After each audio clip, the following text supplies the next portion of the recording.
Yeah, that's what I was just about. I put this around me this morning. I'm warm enough. I'm fine. I'm thinking to myself, I'm going to be very long before I'm going to have to put this one.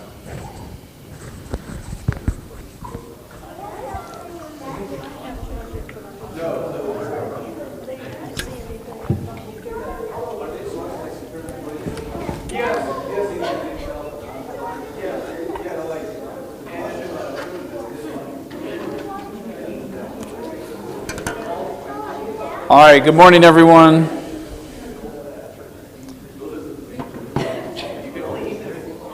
Kids are sitting quietly, waiting for us to send them off.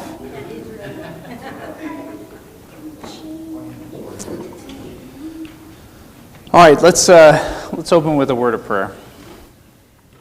Our gracious Heavenly Father, we do praise you this morning. We thank you for this day and all of your goodness that you've shown us, including your mercy found in our Lord Jesus Christ. We pray that you would not only forgive us of our sins, O Lord, but that you would lead us this day and speak to us, and bless us not only in worship, but also in our time of Sunday school as we seek to learn and learn about your ways and works in history. So bless us now, both the adults class and the children, and grow us in our love for you. And we ask all of these things in the name of your Son. Amen. All right, the children are dismissed now at this time.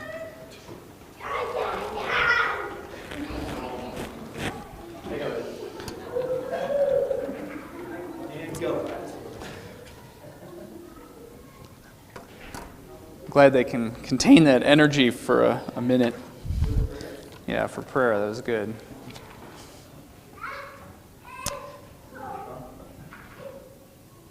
That is a heavy door. I'm not going to lie. Isaac to the rescue. It gives me trouble too, so I'm not surprised she can't open it. That's funny. Okay, so last week we spent most of our time on the earlier life of R.J. Breckenridge, Kentucky Presbyterian, and we're going to continue talking about him and some of his controversies. We'll look at his time as a seminary professor and some of his writings, but also some of the political controversy. I guess he was very politically outspoken, even though at the time he was a seminary professor. But yeah, I mean, I don't know. If he lived in the 1800s, I just think like his life. He was born 1800 and dies 1871. You experience a lot of turmoil in the U.S., and so it's just an interesting life of R.J. Breckenridge. I mean, you could say the same of other men, but maybe his more so because he was a border state guy. I think that's the thing, and we're going to see that here today, is being a border state American, or we could say in this case a border state Presbyterian. There was a lot of conflict because you're kind of caught in the middle of the war, but also just tension. And as we'll see, RJ's own family is divided. So that's kind of the wild thing of being in a state like Kentucky. You could say the same about Missouri. We won't look at Missouri as much, but there were some. Well, the most famous guy there is McPheeters, Samuel McPheeters, where he was a pastor. He tried to stay neutral during the war, but he ended up still coming into trouble with the church, but even the civil authorities, just trying to be neutral, right? Which really, if you remain neutral during the Civil War, they took that to mean that you were a Confederate sympathizer. So, which in Samuel McPheeters' case was kind of the case. R.J. Breckenridge is a little more complicated. So anyway, so last week we looked at the fact that R.J. Breckenridge, Robert Jefferson, we've talked so far about his father, who was famous, John Breckenridge, famous politician. In Kentucky, their family came from Virginia, and then R.J. himself got into politics. He was in the Kentucky legislature. he practiced law for a little bit, but ended up in politics, and then he we mentioned this also last week, he was the superintendent of the public school system there in Kentucky. And so he does that for a few years. But he's going to spend most of his life, the rest of his life, I should say. I mean, he's age 53 when he moves into the seminary. But the rest of his career he'll spend in the seminary. But regardless, like I said, this guy did a little bit of everything. So he's all over the place. Okay, so in 1853, R.J. Breckinridge resigned from his superintendent position in Kentucky. He also was a pastor at First Presbyterian Church in Lexington. So he resigns both of those. And it's this same year that the Old School General Assembly approves Danville, Kentucky as the site of a theological seminary. So it's Danville Seminary, 1853. So Danville, I don't think it's around anymore. I think it ended up combining with what's now Louisville Theological Seminary. But at the time, it's there in Danville, Kentucky. This is part of the Old School Church. So remember, you had Union in Virginia, you had Columbia. We'll talk about them later. Columbia Seminary in South Carolina, and then you had Princeton, of course, Seminary in New Jersey. But they had another one, Danville Seminary, 1853 in Kentucky. And this was tied with Centre College, which was a college in Kentucky. And R.J. helped get the assembly to agree to the location. Now, what's interesting about Danville Seminary is because it's in the border state of Kentucky, it serves students that were north and south of the Ohio River. So it's kind of in an interesting location where it ends up, and this is going to cause some conflict, it ends up attracting southern students. So it actually opens with 23 students and 3 professors, one of which is R.J. Breckinridge. And so even early on, it was looking to be quite influential. They add another professor in 1856 by the name of Stuart Robinson. I'm not going to talk about him too much right now. I'll probably mention him another day more. But he's an interesting figure himself. He's from Kentucky, and like Breckinridge, these border state Presbyterians are interesting. Robinson is definitely known for his view of civil government, and that he really, in the spirituality of the church, he really argues for a very strong kind of separation between the two. I mean, this is pretty common in the South, but he's probably the most, got the strongest position there. And even he tried not to speak on the war matter. He tried not to speak on slavery, at least from the pulpit or in his position in the church, though he did have lectures on it. And he ends up actually going to Canada during the Civil War. So interesting figure. And actually, he and R.J. Breckinridge did not always get along. They clashed a little bit, so that caused some problems. But like I said, we'll talk maybe more about Robinson down the road. Okay, but by 1859, Danville Seminary has 45 students. So that's quick. 6 years, and they're already at 45 students. This was more than at the time was at Union Seminary in Virginia. Okay, so in 6 years, they've already got more students than Union, where Dabney taught. But the war definitely got in the way of the potential of the seminary, and it ends up passing into the hands of the Northern Church, and so that ends up meaning that Southern students just went to Union or Columbia. Okay, so RJ is going to serve at Danville until his retirement. And while he's there, he produces some theological works. I mean, this is the crazy thing. I mentioned all the stuff that R.J. Breckenridge has done. Well, he writes a ton. Like, he's just writing on the side, and so his works cover all sorts of subjects. He was working really hard on his lectures of systematic theology while he was the professor there, and then he ends up, by 1857, he produces the first volume of his systematic theology. So 1857, systematic.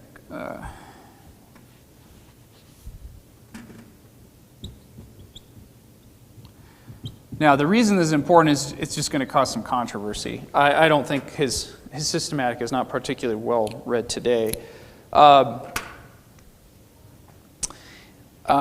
What he was doing, he kind of had this novel approach in his theological course. He was dividing theology into three parts. First was objective theology, which would be divine truth as mere knowledge. But then second, this is where he makes the distinction, subjective theology, which is divine truth and its intimate and transforming effects upon man. So it's more, how does it affect us? And then third was relative theology, or also called it polemic theology, which is the confutation of all untruth, so critiquing things which are false. So he's got this three-part division, and in fact, his plan was to write 3 volumes of systematic theology, but he only ends up doing the first 2. He only has the first volume on objective theology, and then the second on subjective theology. He never finishes the third, and some of that may have to do with the fact of the controversy that ensued, which I'll mention here. So 1857, he has his first volume released, and you can go read this stuff online.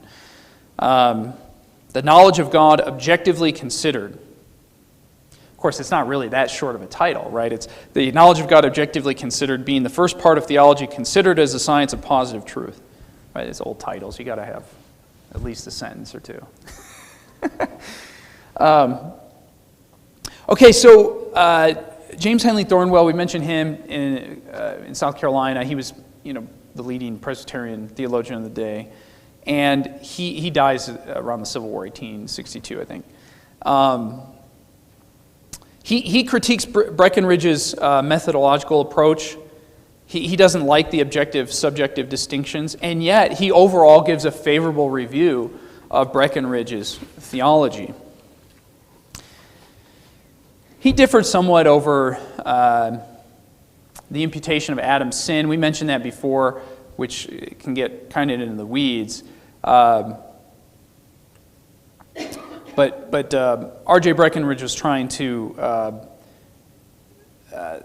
he was trying to tie both the federal and natural aspects of sin being passed down together, whereas Thornwell wanted to make the federal aspect primary, the covenantal ties for original sin. So Thornwell has some criticism there, but overall he gives a positive review. And yet, some problems arise because Jones Smith from North Carolina, a minister, publishes a review that charges Breckenridge with plagiarism. So this is not just a thing that happens today. Now, today, it's kind of funny with plagiarism is we have pretty high standards. Like sometimes this has happened to theological authors even. One guy I'm thinking of is his commentaries. I'm not even sure it was like exact lifting, and sometimes there's even citations, but maybe he took a little too close to the author. Sometimes these guys take notes over the years, and then it ends up not as clean as it should be, and they'll yank the stuff, right? We have very high standards for plagiarism today. They didn't really back in the day. I mean, they were much looser standards. But there's still charges against Breckenridge because of how blatant I think it was. There were 2 chapters that Breckenridge wrote on the primary attributes of God, And then the second was the essential attributes of God. And Jones-Smith demonstrates that they were taken verbatim, right? Entire chapters. So that's why I say this is not a very high standard. They were taken from a Swiss theologian, Johannes Stauffer's work from 1743, Institutes of Polemic Theology. So 2 entire chapters. So that's part of the controversy. Obviously causes problems for R.J. Breckenridge. But it's not going to end with Smith, which he's not well known, Jones Smith. But the next guy that's going to critique Breckenridge is who other than Robert Louis Dabney, okay, the Union Virginian professor. So Dabney's also going to take issue with Breckenridge's book.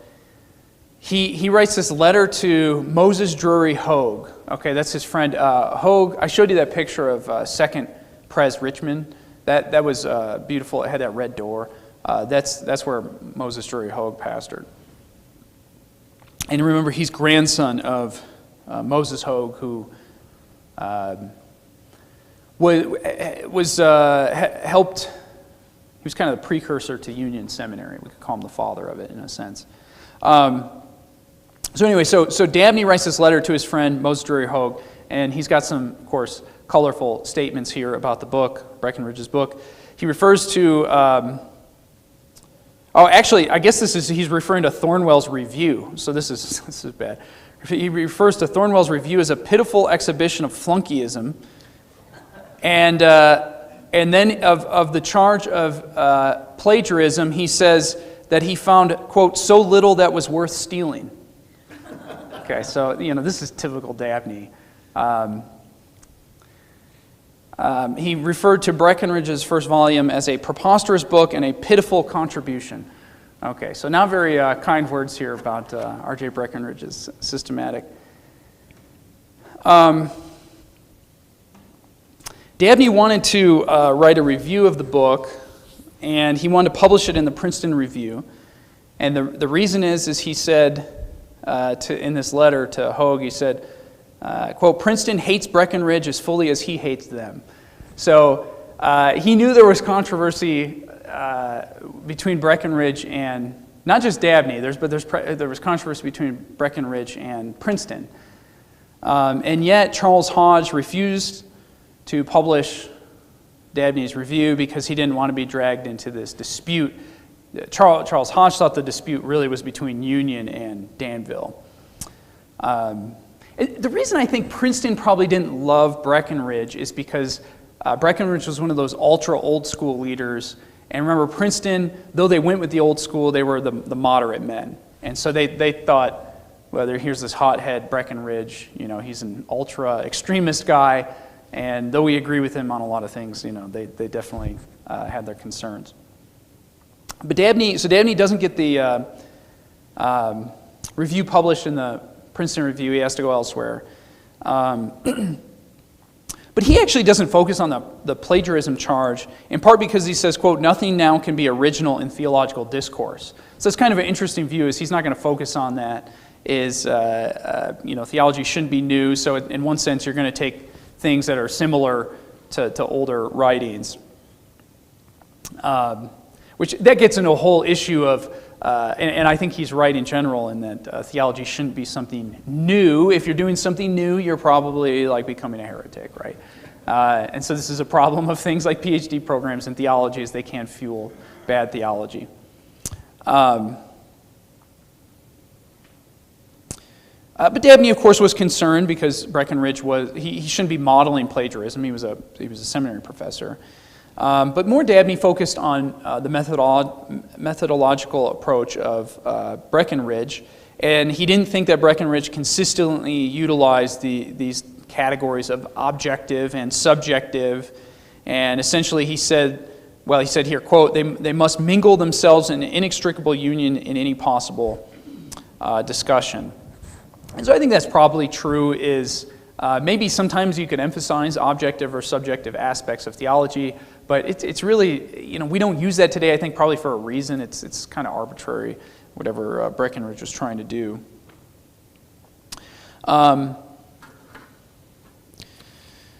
I mean, Dabney was even critical of Breckinridge's view of theodicy, which would be, like in this case, trying to solve the problem of evil. R.J. thought he had solved it, and Dabney didn't think he even came close. So, obviously some differences there.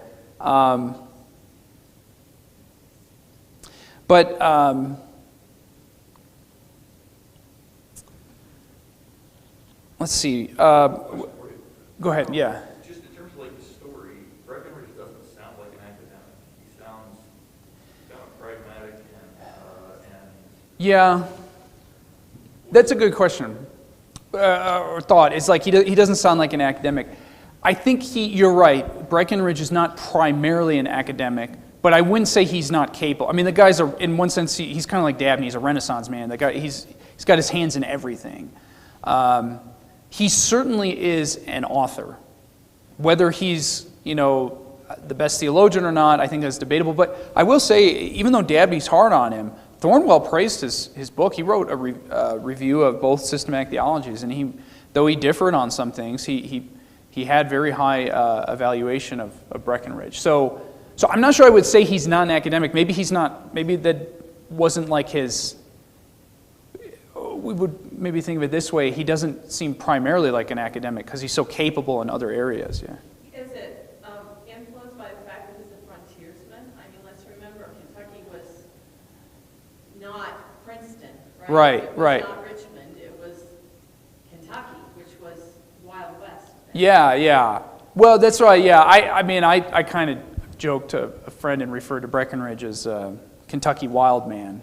He's that's kind of how I think of him. Yeah, that's why it's good to look at Breckinridge. I mean, one, he's interesting, but two, is this border state phenomenon of Kentucky is fascinating. Yeah, so it is the West, right? And so that also. I mean, he comes from a very esteemed family and has all sorts of connections, but also there was all sorts of opportunity there, I think, as well. I mean, even the fact that they can just start a seminary in Danville, Kentucky, and it takes off, right? There's just all the opportunity in the world in Kentucky at the time.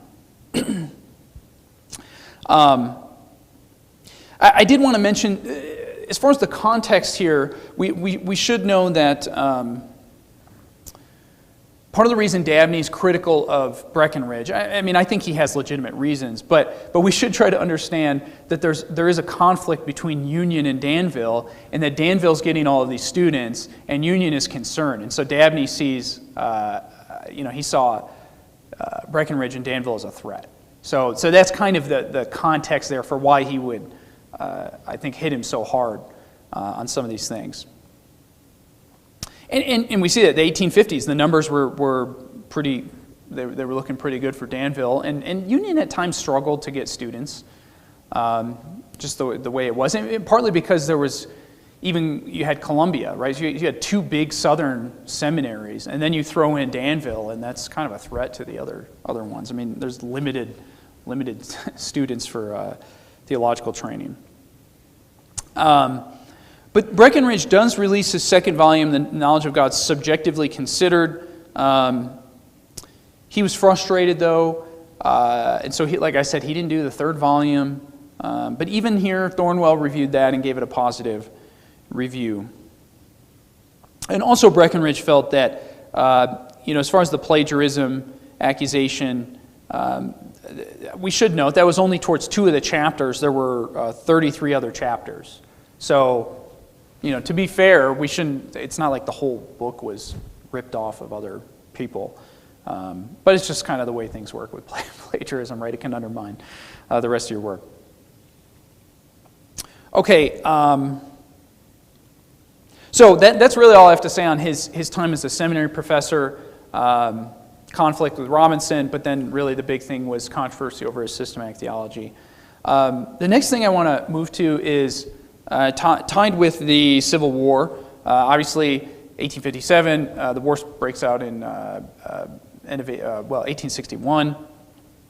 And so this is just this period in his life. He dies in 1871, and so towards the end of his life is the war. And this really defines, though, Kentucky and is even, and we'll see if we can get to it today, or we might have to finish up next week, is there's not only the war and division, the civil division, and division of Breckinridge's family, but then there's going to be a division of the church in Kentucky. In fact, Kentucky, as we'll see, most, but not all, is actually going to ironically end up in the Southern church.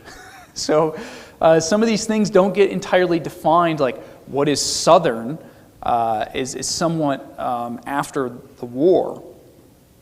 So this is why I say border states are fascinating, particularly Kentucky. You know, we could even ask this question today: is Kentucky Southern? Well, yes, but they also they're a border state, so they're a little complicated. But if you live in Ohio, you know Kentucky is not northern, it's southern. Right. And Ohio is not southern, it's northern. Right. Right. So part of this is you, Mr. Michigan, reading your history without that context. Well, Shirley and Nancy, do they know if Kentucky is southern or not? Yes. Yeah. Right. But again, though, as we're going to see, they don't go with the Confederacy, and so that's why some people would think, you know, if we limit the South strictly to the Confederacy, then that would keep out Kentucky and Missouri. And again, they are border states. But another one is like Maryland, right? Maryland doesn't go with the Confederacy. People today often don't think of Maryland as Southern, but they really actually were. And I think, from my understanding, would have gone with the Confederacy, except Lincoln had them on lockdown. And so anyway, the further north you get, it gets a little complicated. But we're going to see with RJ's family, this is not a simple thing when it comes to the war. Now, the majority of, as far as the slavery issue, the majority of Kentuckians did not own slaves, but it also was still a substantial number. Was 28% of households are estimated to have had slaves in 1850. So maybe not as high a number as some of the other southern states, but certainly they still had slavery. And in fact, this is a kind of a odd thing we'll see even when we get to the Emancipation Proclamation, is that the border states, though they stay with the Union, they still have slavery. So it's kind of an irony.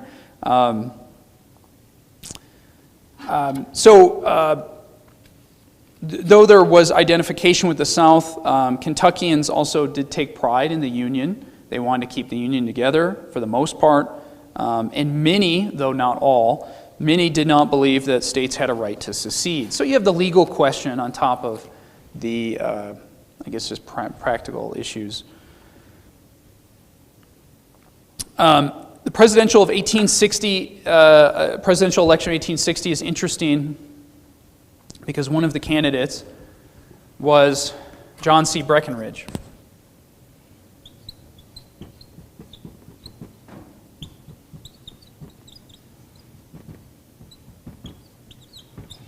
So John C. Breckinridge, well, that's RJ's nephew. So this is quite fascinating. He runs as a Southern Democrat, and he actually comes in second to John Bell in Kentucky. And Lincoln secures, ironically, Lincoln's originally from Kentucky, right? I know we often think of him as Illinois, but he was born in Kentucky. But Lincoln secured less than 1% of the vote in Kentucky. So maybe that tells you right there, this is a southern state. So RJ actually supports his nephew, John C. Breckinridge, in the 1860 election, not really because he agreed with the platform, but just he was family, right? It's his nephew, running for president. But when Lincoln is elected, the Deep South secedes from the Union. I mean, it starts with South Carolina. We won't get into all the details there. But Kentucky was unsure how to proceed. And RJ was one of, and remember, he's a prominent guy, so RJ's a leading voice calling for Kentucky to remain with the Union. And actually, the governor at the time, Beriah Magoffin, he believed the state had a right to secede, but he didn't think that Lincoln's election justified the action. In fact, that was the position of even places like Virginia, is some of those other states, they didn't secede right away. They didn't think Lincoln's election was a sufficient basis to secede. But once things got going, they sided with the South.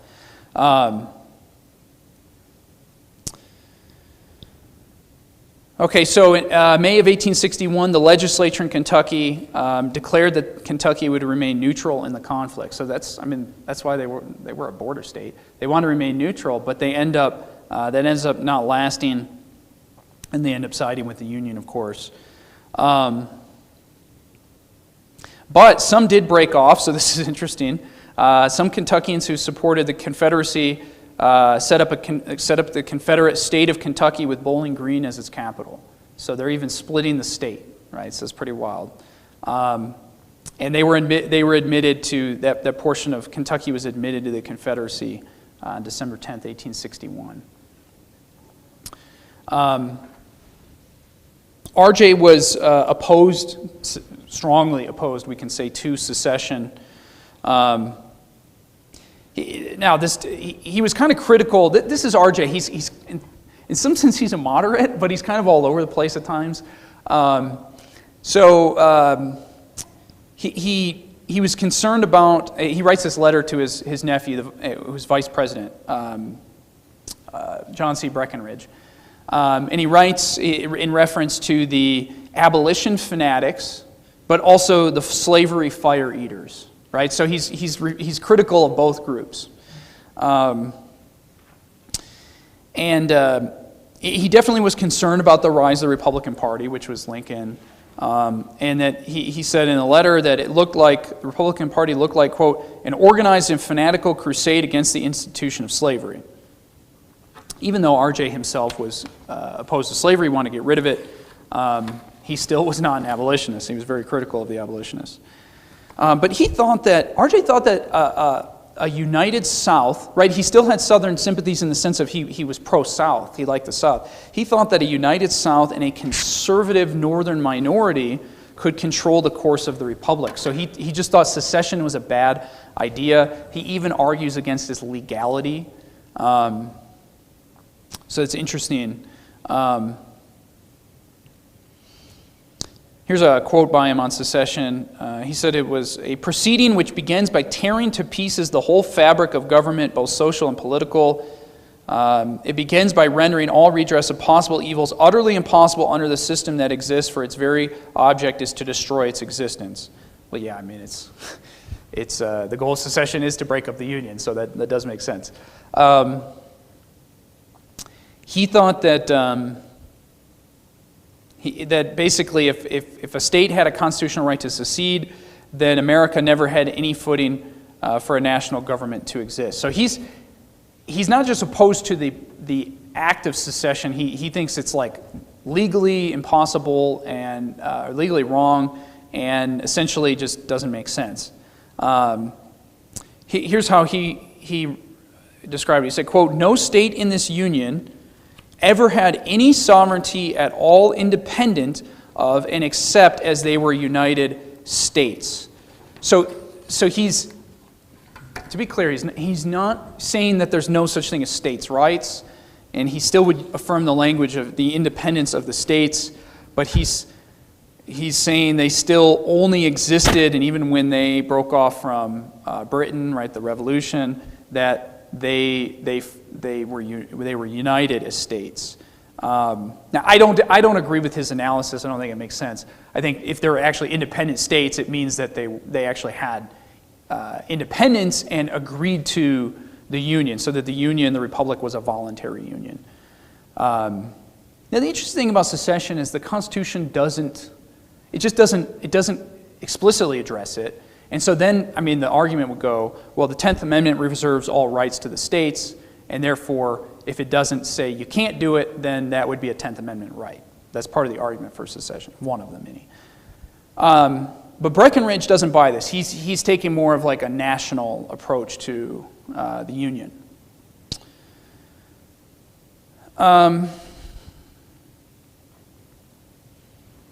Okay, so he just to show kind of his, he's writing on these matters and and speaking on them, just to show maybe his influence. Charles Hodge, right, the leader at Princeton, 1861, he wrote to R.J. Breckinridge, and they hadn't written in a long time since the old school, new school split. So I guess they weren't on, I don't know if they were on bad terms, but they weren't on close terms. But Charles Hodge, 1861, he praises Breckinridge for the speech he gave on the Union, and he said, quote, "My dear sir, your position, your name, your character, and your commending talents give you an immense influence in the country. Do, I pray, exert your influence to save the Union." So Hodge is a Union man, and he's calling on Breckinridge to help save the Union. And there were letters between Hodge and some of the Southerners too, like he and Dabney were writing to each other before the war broke out. So R.J. had an essay, "The Civil War, Its Nature and End." So he's writing on these matters. But John C. Breckinridge, he's vice president. He goes with the Confederacy, assumes command of the 1st Kentucky Brigade, Confederate States of America. So his nephew goes with the Confederacy, even though he's vice president of the United States. So it shows you the conflict at play. R.J.'s own son, Robert Jr., was appointed as one of the 10 delegates to the Confederate Congress at Richmond. So his own son is a Confederate. It was literally family fighting against family in Kentucky, and the Breckinridge family shows this very point.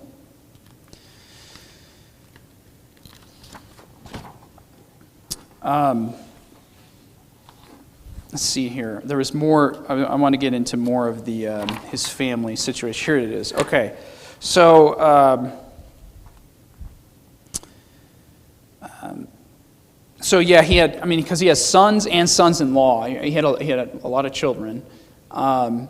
His son-in-law is William Warfield, and so William Warfield's married to his daughter Mary, and those are the parents of B.B. Warfield. So William Warfield supports the Union, his son-in-law. R.J.'s son, Joseph Cabell Breckinridge Sr., and his son, Charles Henry Breckinridge, they also fight. They fight in the war. They fight for the Union. So they're with the North. But as I mentioned, Robert Jr., but also William Campbell Preston Breckinridge, another son, fought for the Confederacy. So his family is just very divided.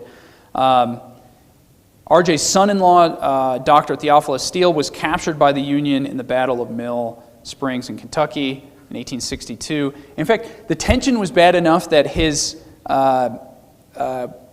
Willie Breckinridge, so William Breckinridge, one of his sons, went with the Confederacy, and while he's away for 3 years, his daughter-in-law refused to allow R.J. to visit his granddaughter, Ella. So it just shows you the conflict over this, because R.J.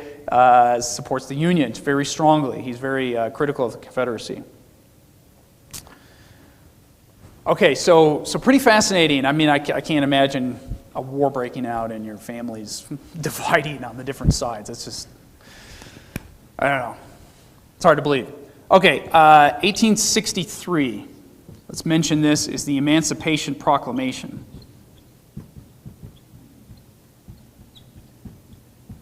Now, I realize we're not getting to all the details of the war, but trying to interact with some of them as far as it relates to Presbyterian history. This is interesting because R.J. had been, though he was critical of the Republican Party in some sense, he supported Lincoln, but he does not support the Emancipation Proclamation. So this is why I say R.J. is he's a maverick on pretty much everything. He's very critical of the Emancipation Proclamation, which January 1st, 1863 is when it's released, though Lincoln had been considering it for some time. I think he had it drafted for a while before. In a letter with one of his sons, we see that R.J. was concerned that the war was, well, especially with the Emancipation Proclamation, that it was Lincoln was framing the war as an abolitionist war, which it was not. So this is kind of, and this is his concern, is prior to the proclamation, Emancipation Proclamation. So the war had already been going on for a couple of years. Slavery, there was no mention of slavery. The war was, and I'll actually give some evidence of this. It was very clear that the war, Lincoln did not say he was going to war for slavery. But he does this kind of as a mid-war, I think it was just a political strategy, is to kind of make it seem like it was more about slavery, to get rid of slavery. And so that's why R.J. is concerned. R.J. actually he very strongly took the position that Lincoln initially took, which is that the war was about saving the Union. It was to keep the Union together. It really had nothing to do with slavery. So a couple interesting things with the Emancipation Proclamation. So it actually doesn't free, in one sense, it doesn't free a single slave. So, and the reason is because it only applied to slaves that were in the rebellious states, right? So the Confederate states. So, well, they're at war, so the North didn't have control of those states, so how could they outlaw slavery? Well, they couldn't. I mean, so Lincoln proclaimed them free, but it didn't actually do anything. And then, of course, the real irony is it didn't touch on the border states. So like states like Kentucky still had slavery at this time. So well past the Emancipation Proclamation, I mean, the war ends in 1865, Kentucky has legal slavery still past this. So the irony being that the Emancipation Proclamation freed slaves, quotes, where it couldn't, the South, and didn't free slaves where it actually could, which would be the border states, and some of the northern states also had slavery past this point. So it actually doesn't free any slaves.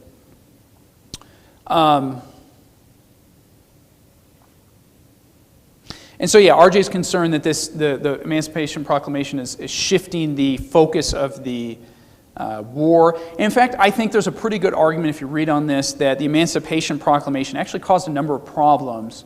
One of which is because it did add this angle of getting rid of slavery to the war, I think it does seem that it supported, or at least added fuel to, the idea of like the Union having a moral crusade against the South, and then I think leading to some of the more maybe inhumane war tactics, like burning towns and you know, a lot of the stuff that happened in the South, the burning of Atlanta. I mean, Sherman's kind of the worst in this regard.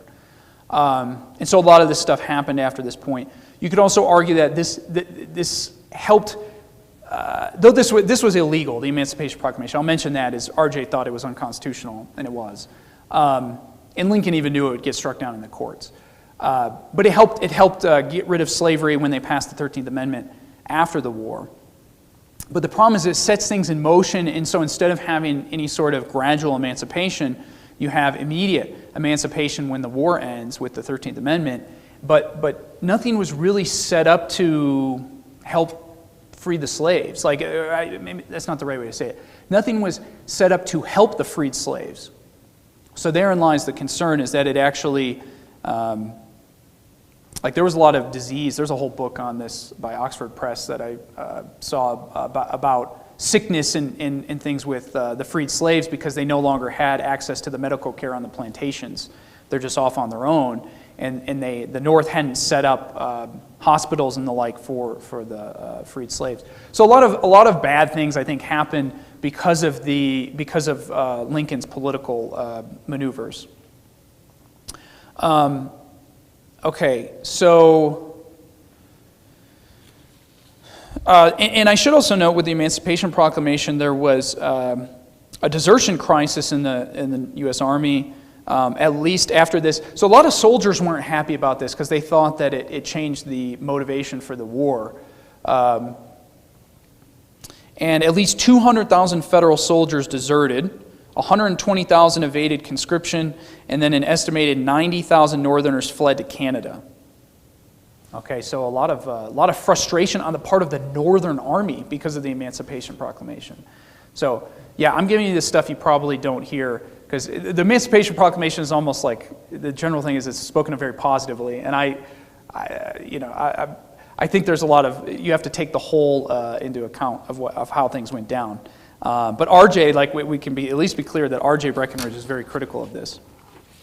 R.J. referred to this proclamation as quote, extreme recommendation from the president. So he considered it extreme. Remember, he's an anti-slavery guy.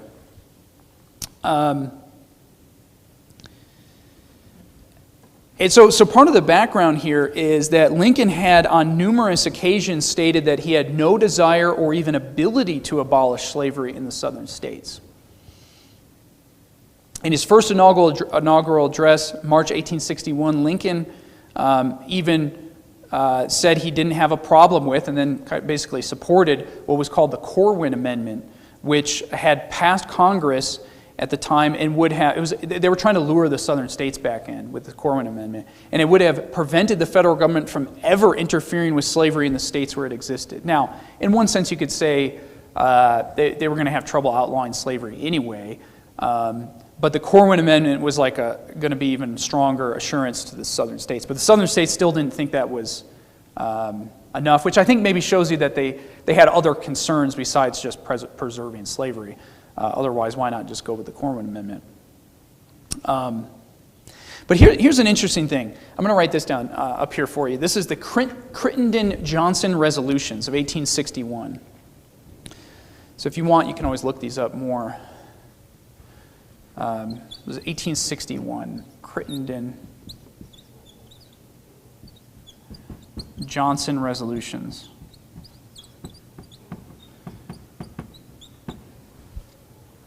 I think I spelled Crittenden right, yes. Okay, so these are interesting because these were passed by the House of Representatives. Okay, so this is by U.S. Congress as prior to the war breaking out. Oh no, as the war is breaking out. So the Crittenden Resolution was passed by the House on January 22nd, 1861. Only 2 dissenting votes. Listen to what it reads. It says, resolved by the House of Representatives of the Congress of the United States that the deplorable Civil War has been forced upon the country by the disunionists of the southern states, now in revolt. So it's attacking the southern states, right, criticizing them. But then it goes on to say that this war is not waged upon our part in any spirit of oppression, nor for any purpose of conquest or subjugation, nor purpose of overthrowing institutions or interfering with the rights of established institutions of those states. So that would include slavery, right? They're referencing slavery. They literally said, we're not waging this war to overthrow the institution of slavery, but to defend and maintain the supremacy of the Constitution, to preserve the Union. And then the Johnson Resolution is in July, and it essentially repeats this same point. So, that's the background to the Emancipation Proclamation. Is Congress was very clear: the war is not to end slavery; the war is to preserve the Union. And Lincoln said similar things in the 1858. You've heard of the Lincoln-Douglas debates. That was Stephen Douglas, and that was for the Senate spot in, I believe, in Illinois. And he says similar things like we can't get rid of slavery that way. Let me see if I think I had it here, where he says, this is 1861, first inaugural address. Lincoln says, quote, I have no purpose directly or indirectly to interfere with the institution of slavery in the states where it exists. I believe I have no lawful right to do so, and I have no inclination to do so. So that's Lincoln, 1861. So he's agreeing essentially with the resolutions, but 2 years later, he issues the Emancipation Proclamation. So you can see it really is that was a political maneuver, the Emancipation Proclamation. I think that's very clear. And that's why RJ is irritated, though, is because he says, that's well, one, it's illegal and unconstitutional, but two, it was not the political purpose of the war.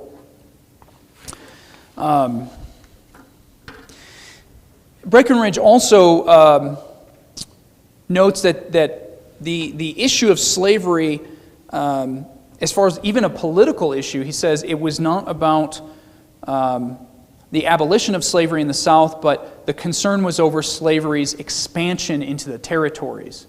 Right? And I mentioned that before, and that gets into the whole, if you look into the Missouri Compromise and then the Kansas-Nebraska Act, those kind of things all have to do with the expansion of slavery in the territories and whether you can take your slaves into those territories in the newfound states. And so really was a battle over political power and slave states versus free states. And R.J. recognizes this. And so this is why R.J. Breckinridge is interesting, because he's a border guy, he's a Union man, and he's making these arguments, right? Critical of Lincoln even.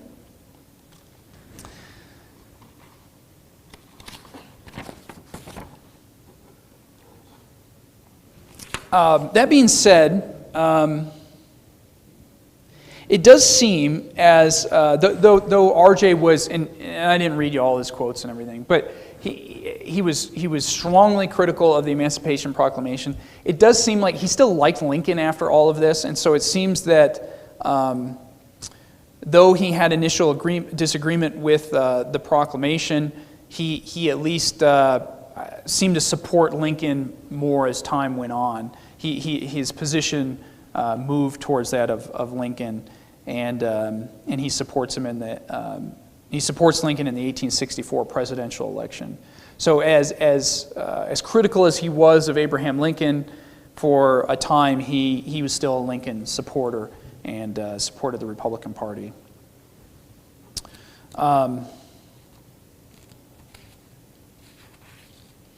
And yeah, really, I guess we could say is he was extremely critical. Though Breckinridge was critical of Lincoln, I would say most of his criticism was saved for the Confederacy and secession. He thought, in one sense, I guess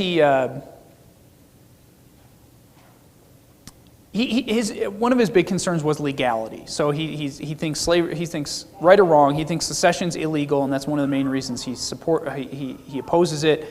And he also thinks the Emancipation Proclamation is illegal, and therefore he opposes that.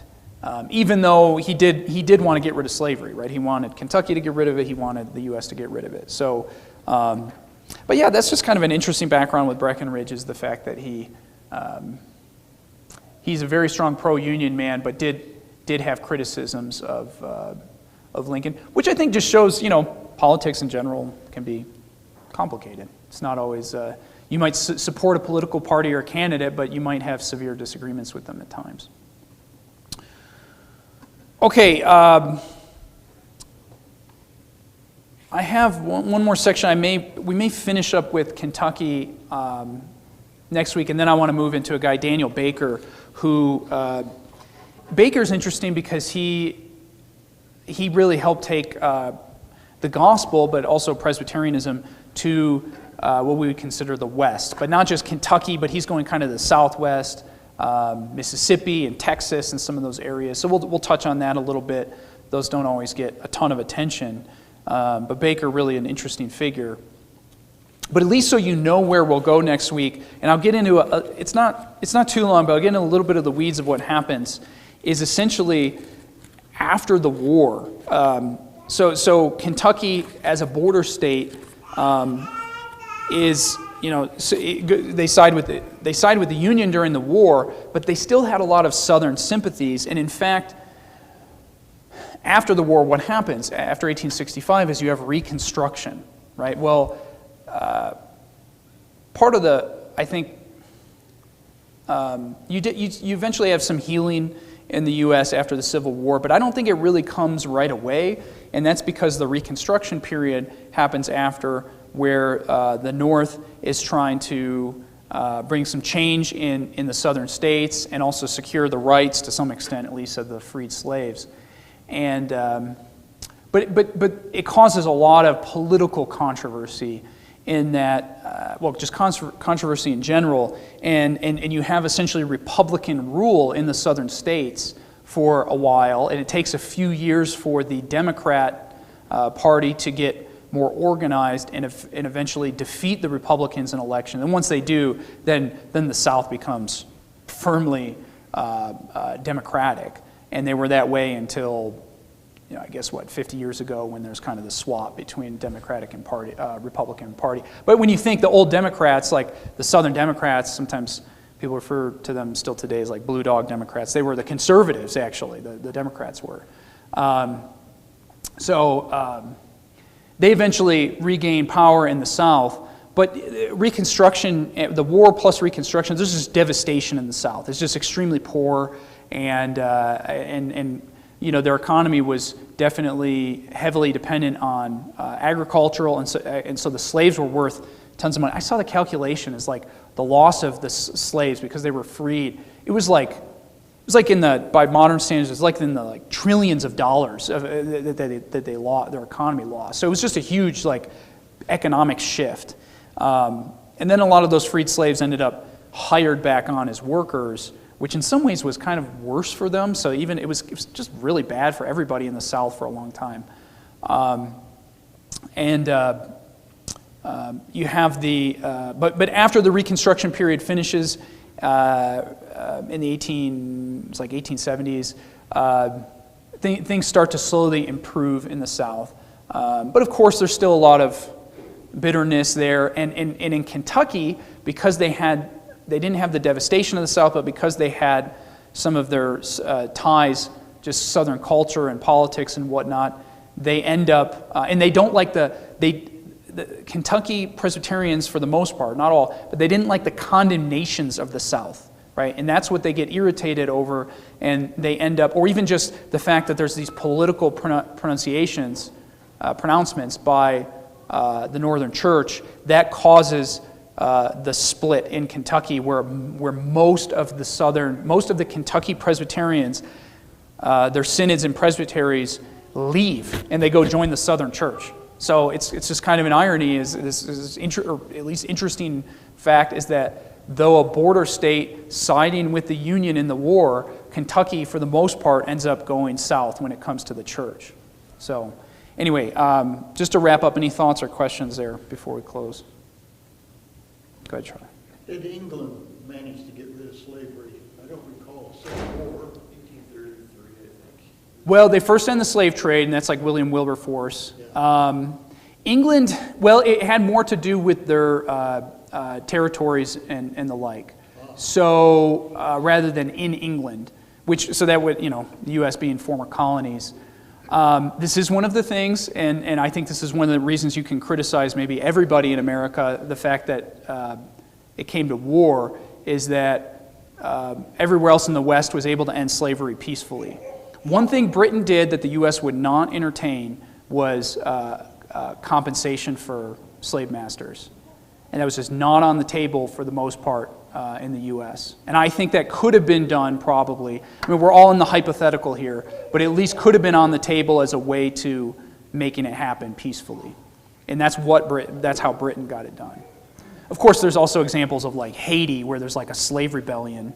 That was French, but that's another story. We don't have time to get into all this, but there are complexities to all of this. But yeah, the U.S. ends slavery by war, and I think causes a lot of problems because of it. Okay, let's close in a word of prayer. Oh, Father, we thank you for the fascinating facts of history, the complexities, many of which we don't understand. Lord, help us to understand our own history as Americans, and also the history of the church, the Presbyterian Church especially. Lord, may we learn from these things, and help us in our own day to apply what we learned from the past, to learn from experience, and to be wise men and women. So bless us now as we prepare for worship, and we ask this in Christ's name. Amen.